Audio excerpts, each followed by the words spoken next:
sits, and it runs up to what is currently Paducah, Kentucky. The reason that this was such a desirable buy was in the 1800s, the best way to get merchandise and people back and forth were by means of the Mississippi River. In this area, you've got excellent elevation. You've got immediate access to a tri-state area. Tennessee over here, Arkansas across the river, Mississippi on further down.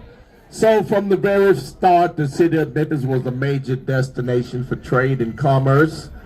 We were a huge market for things like cotton, lumber, horses and mules, and of course, in the early 1800s, the city of Memphis was also a major slave market. As a matter of fact, it was the biggest spot market in Tennessee. Now, at any given time, there would be dozens of ships coming in and out of the Memphis harbor. Those rocks that you see out there, they're called cobblestones. They come from a rock quarry up in Illinois. City of Memphis started putting those down back in the mid-1850s. Now, those stones were laid individually, one by hand. City of Memphis put those down to accommodate those ships in the loading and unloading of cargo and passengers. You might have also noticed some large metal rings sticking up out of the ground as you were walking down the hill. Those are called anchor pins. That is how they would tie ships off when they came into the Memphis harbor. Now they give those anchor pins the nickname of dead men because they're anchored 6 feet underground. As we continue to make our way along, coming up on our left side, our port side here, this is the Beale Street landing, folks. Opened up back in 2014, cost the city of Memphis $42 million to build. The reason the city built this pier is because at the time we had 3 commercial cruise lines coming into Memphis that offered overnight trips on the Mississippi River. For instance, you could start down in New Orleans, Louisiana. You could sail all the way up to St. Paul, Minnesota. You could spend anywhere from one night on the Mississippi up to well over a month at a time. Now, people are always curious about this dock, this spiral, this helix. Well, this is how passengers get off when they get on at the Beale Street landing here. Now, that dock has an extractable arm on it that allows it to rise and fall as the water levels rise and fall. A couple of weeks ago, we had what they call a generational rainfall here in Memphis, meaning a rainfall that occurs only once every 20 or 30 years. We had 5 days straight of rain. The Mississippi River rose to a height of 37 feet and a half inches high. If you wonder what that would look like, you can see the mud marks on that spiral there. Back in 2011, we had a major flood. The Mississippi River rose to a height of 47 feet, 0.8 inches high. At that time, the water almost crested the top of that spiral. To give you an idea how things can change, back in 2023, the Mississippi River dropped down to the lowest recorded depth it's ever been in Memphis's 200-plus year history. We dropped down to a negative 11.5 feet below the zero mark. Right now, we're probably about 19 feet above zero, so imagine the water levels out here about 31, 32 feet lower than it is right now. Water levels were so low out here, barge traffic had to be restricted on certain parts of the Mississippi. These barges that travel up and down the river, they require at least 12 feet of clearance to be able to navigate. Certain parts of the river were just extremely too low. As we continue to move along, we're coming up on another significant part of the history of Memphis, a place called Tom Lee Park. Most people, if they know anything about Memphis, when they think of Tom Lee Park, they probably think about Memphis in May, the big music fest, the big barbecue cook-off. But Tom Lee Park means a little bit more than that to the people of Memphis. Let's talk about this guy, Tom Lee, for a moment. We're going back to May 8, 1925. Now, Mr. Tom Lee was a black man. He worked for a company called the C.H. Hunter Company. Now, he was listed simply as a laborer. The job of that company was they inspected levees and dikes up and down the Mississippi River here in the Memphis area. I'll try to point one out later on in the tour. Now, this particular day, Tom Lee was taking his boss down to Helena, Arkansas. They were traveling in an old beat-up wooden motorboat called the Zales. Now, Helena is about maybe 70 miles south downriver. Tom Lee had dropped his boss off in Helena. By late that afternoon, he was making his way back into Memphis. Got within maybe 15 miles of the city of Memphis, he ran across a steamboat. That boat was the M.E. Norman. Now that vessel had no correlation to Tom Lee or his company whatsoever. It was actually taking members of the Corps of Engineers and their families out for an excursion. Something like 70-some people on that vessel. Tom Lee noticed something was very strange about that vessel. He decided he'd turn around and come in for a closer look. It's a fortunate thing that he did. As he got in closer, he realized that that vessel was in the process of capsizing. It overturned, it sunk very quickly, it put every soul on board adrift in the Mississippi River. Tom Lee didn't know how to swim, but he didn't panic, he didn't lose his nerve. He took that little boat, started pulling people in 8 at a time. Now he took those people to a nearby sandbank. Now even though it was the month of May, some of those people were shivering, having been in the Mississippi River. Tom Lee took his hands and he scratched out a rut in that sandbank, had those people to lay flat on their backs. He covered them up to their neck with sand, and then he lit a fire to keep them warm. Now altogether that day, Tom Lee saved the lives of 32 men, women, and children. Can we give Mr. Tom Lee a big round of applause? Not only a local hero, but a national hero as well. Now, Mr. Tom Lee was a very modest man, always said that anybody in his place would have done the same thing. But the city of Memphis was very grateful.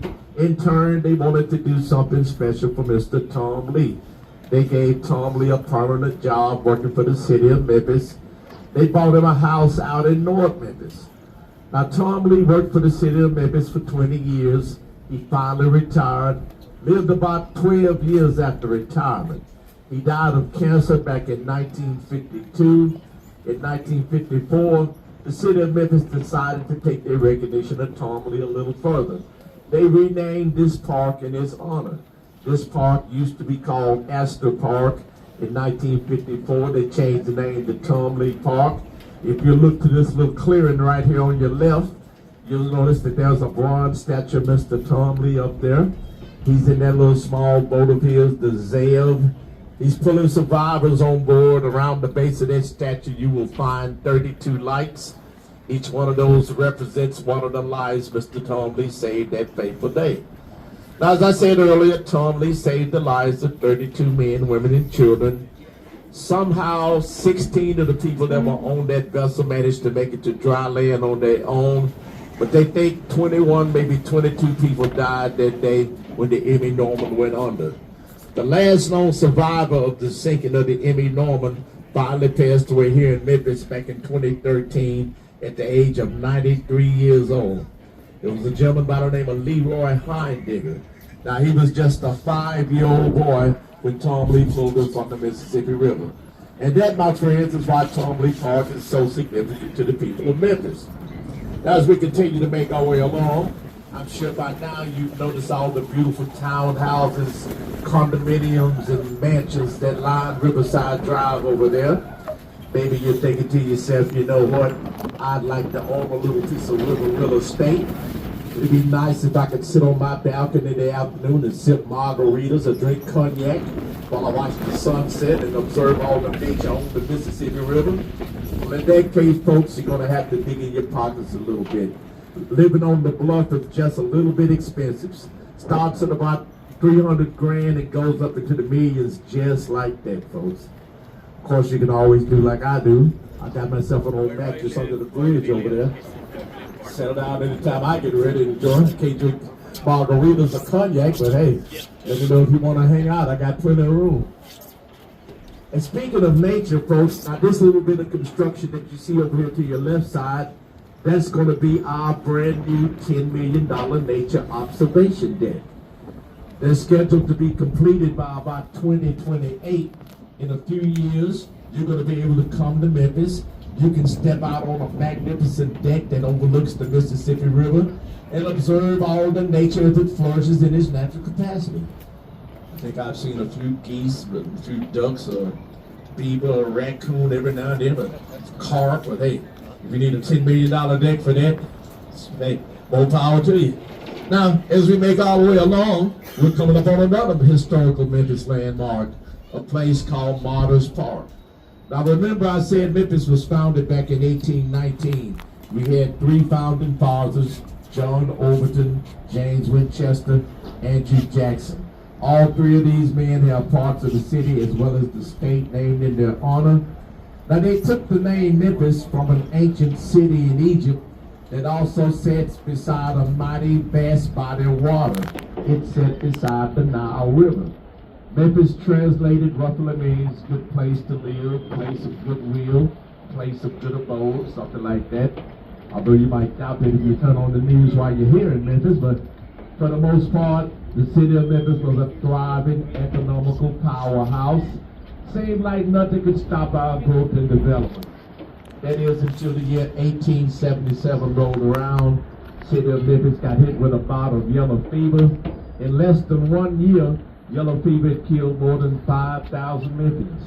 30,000 residents of the city simply packed up and moved out. They didn't want to die from yellow fever. The result of all of that was so severe on the economy of Memphis, the city went bankrupt. We were forced to surrender our charter as a city. It took us 14 years to get back on our feet. Now, they finally figured out that the yellow fever was being spread by mosquito infestation, and had it not been for the help of certain prominent Memphians, one guy in particular was a guy by the name of Robert R. Church, who, by the way, happens to be the guy they consider to be the South's first African-American millionaire. First person in the city of Memphis to put up a $1,000 bond to help the city of Memphis get back on their feet. If you look to your hill there to your left, you notice that little arch standing there. That arch represents a place called Martyrs Park.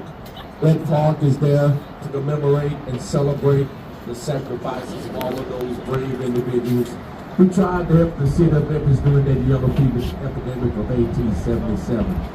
One more little landmark at the foot of the bridge. That building opened its doors back in 1965. That is the first Unitarian Church of the River. Now, when they designed that building, they designed it so that the floor would slant down so that the members of the congregation would always have a clear, unobstructed view of the Mississippi River while the pastor was delivering his sermon. Now, as we make our way on down the Mississippi, folks, the Mississippi River is the fifth longest river in the world, second longest river in America, 2,350 miles long. Starts up in Lake Itasca, Minnesota, winds through the continental United States, goes through 10 different states, goes all the way down to the Gulf of Mexico, drops down about 1,500 feet in the process. Believe it or not, at the headwaters of the Mississippi River up in Lake Itasca, Minnesota, you could walk across a 20-foot section of the Mississippi River. The water levels would barely be deep enough to cover your ankles. It's just that narrow, just that shallow. Now let's say you go 65 miles south of Benham, Minnesota, to Lake Riverboats. That's the widest part of the Mississippi. Up there, the Mississippi River is 11 miles wide. Depths range anywhere from 15 feet to 80 feet deep. Or, by the way, folks, for those of you that took pictures when you boarded the vessel, if you would like to purchase those pictures as souvenirs, my shipmate Winston, he's going to bring those around. You can purchase them for $15. Wave your hand so they can see you, Winston. Everybody say hi to Winston, everybody. Come on, now we can do better than that side. Hi to Winston, everyone. Now that's better. That's perfect. Not going to hurt the man's feeling. He's going to bring those photos around. If you want to purchase them, they're $15. If you decide that you want to purchase one, Winston won't mind one bit if you give him a little tip on the side.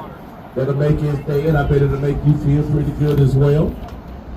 Now, if heaven only knows, if you don't want to pay $15 for your photo, you can come up here and take a selfie of me for $2. You can take that home and put it out in your garden, in your front yard, keep the crows and squirrels out the yard, keep the bad truck out the neighborhood. You're going to look at me, my God. All right, now, folks, I'm getting ready to make a turn here. Well, I'd hope to be able to point out a levee and a dike to you right now, but right now the water level is a little bit too high. But right at the base of that tree line that you see over there is a dike. Now, dikes are man-made. Dikes are put up to basically just divert the flow of water to more or less try to help the shoreline from eroding so quickly. Levees, on the other hand, are put up to block the flow of water altogether. Now, on the lower to the Mississippi, on the middle to the lower part of the Mississippi, there are thousands of man-made levees and dikes that are in place to try to maintain and regulate the flow of the Mississippi River.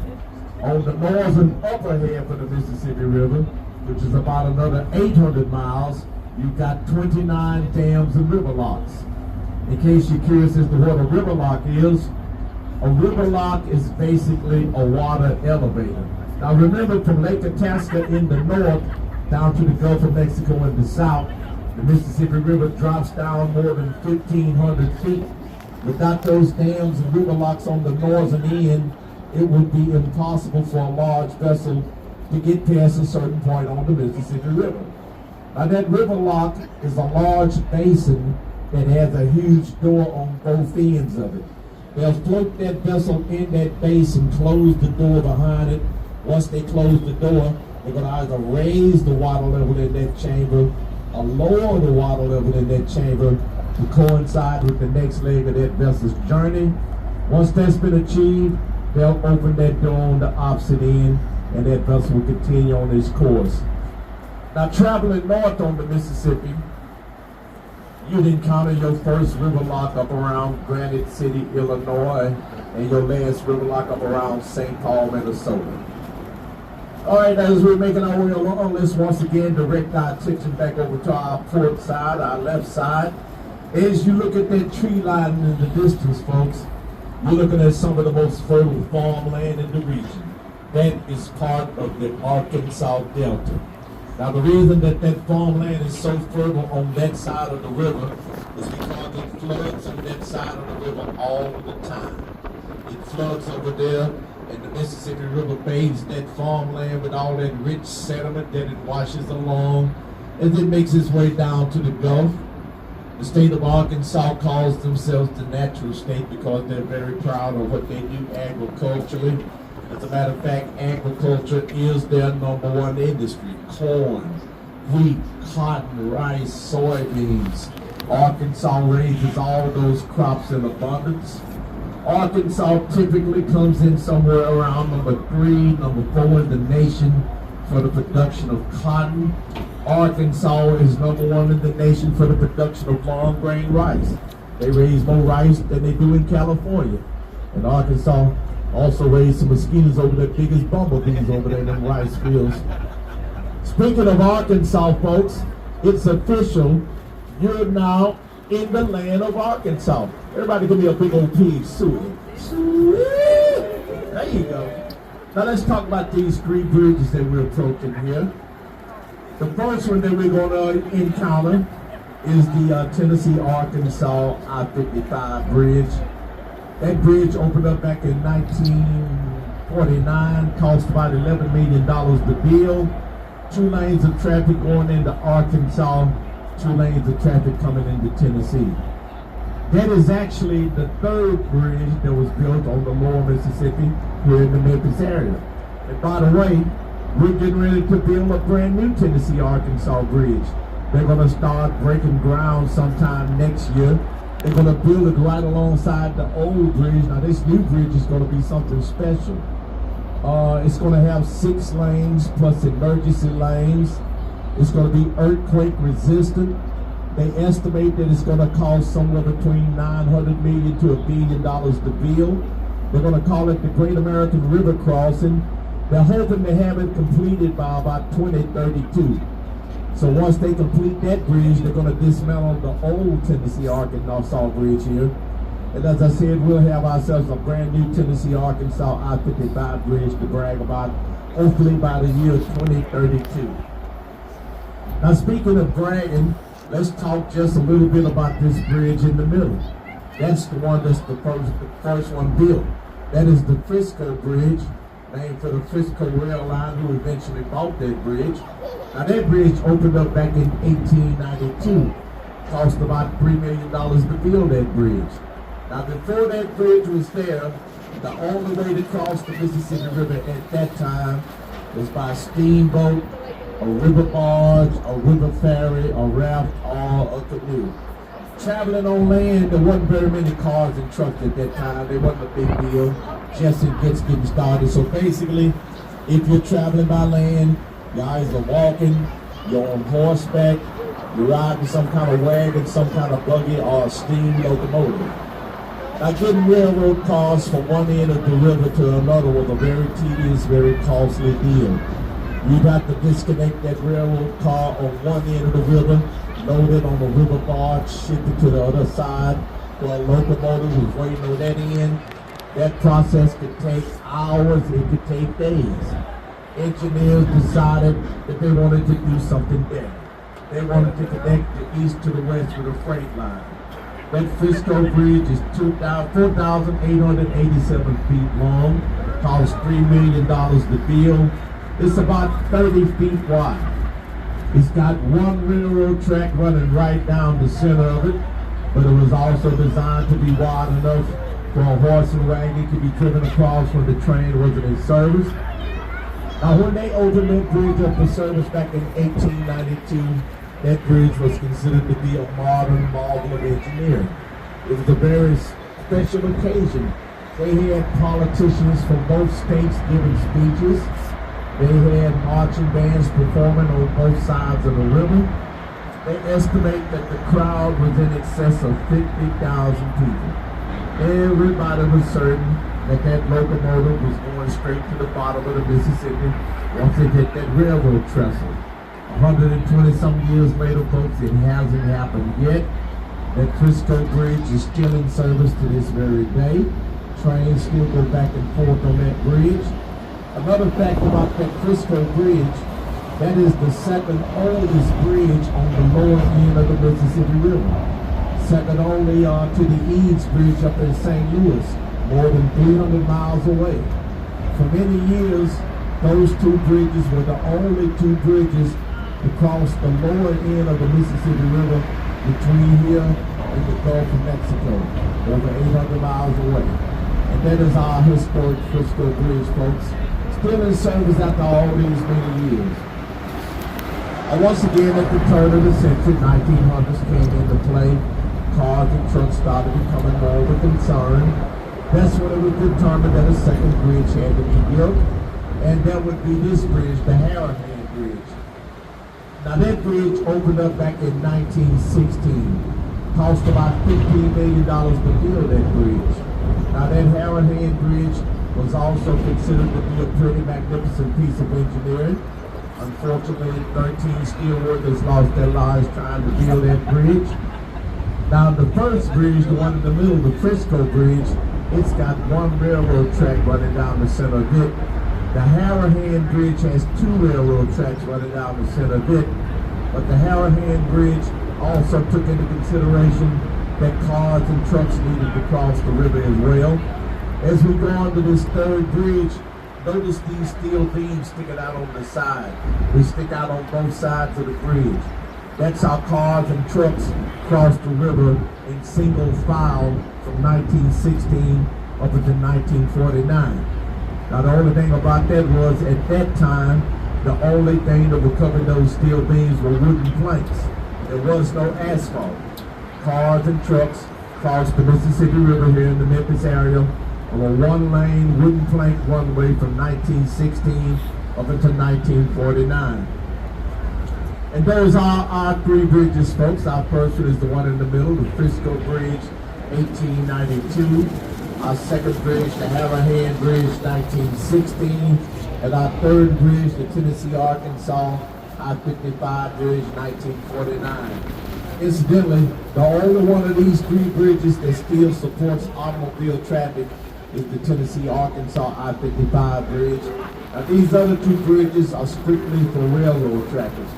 Well, actually, this little section on the Harrihan Bridge that used to be for cars and trucks to pass, they turned that into a pedestrian walkway called the Big River Crossing.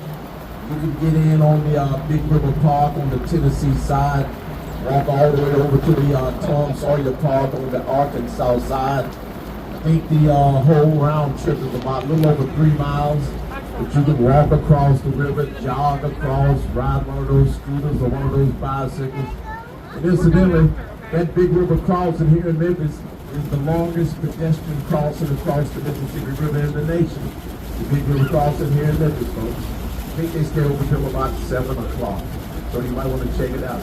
Now, as we make our way on back up on the north end, the city of Memphis shares a little history with the Civil War and the Mississippi River. The first Battle of Memphis was fought on June 6, 1862. Now, this battle took place about a mile and a half from where we are right now, on the north side of Memphis. Now, this was strictly a naval battle. There was no infantry, no so-called boots on the ground. I'm not talking about the line dance. Now, the city of Memphis was on the Confederate rule because